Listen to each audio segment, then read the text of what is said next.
Aš esu abdominalinės chirurgijos gydytojas Zigmantas Urniežius. Mūsų klinikoje dažniausiai žmonės kreipiasi dėl pilvo problemų iškilusių, tai dažniausiai susijęs skrandžio, su plonojo ir storojo žarnyno ligom, taip pat su kepenų, kasos, blužnies, tulžies pūslės, tulžies takų akmelligės problemom. Neretai pasitaiko pacientų, kurie kreipiasi ir dėl proktologinių problemų. Pagrindinis mūsų darbo iššūkis tai yra vėlai atvykstantis pacientai, kuriem padėti dar įmanoma, bet ta pagalba jau yra sudėtinga, sunki, todėl visus kviečiam kuo greičiau pastebėjus pirmosius simptomus kreiptis ir konsultuotis.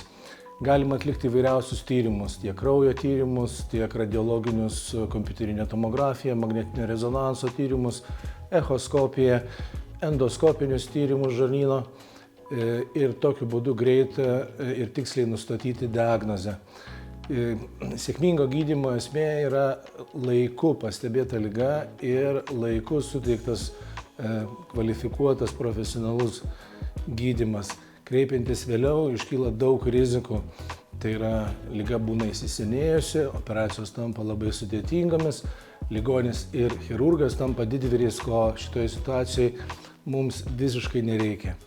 Todėl visą laiką akcentuojam ir kviečiam pacientus nebijoti, nediskutuoti savų tarpe apie iškilusias problemas, nesitarti su internetu, o ateiti ir pasikonsultuoti su patyrusiu gydytojų. Per metus atliekam virš 500, apie beveik 500 operacijų. Esam sukaupę didžiulę patirtį, ypatingai minimaliai invazinės pilvo chirurgijos srity. Galim pritaikyti naujausius šiuolaikiškus gydymo metodus net ir sunkiausiais atvejais. Tai dar kartą noriu visus pakviesti, kuo greičiau su savo sveikatos problemom pasirodyti pas gydytoją. Manau, kad teisinga yra vienintelė taisyklė, kad geriau be reikalo ateiti ir pasitarti, negu esant sunkiai ligai ją užleisti ir paskui turėti dar ir komplikacijas.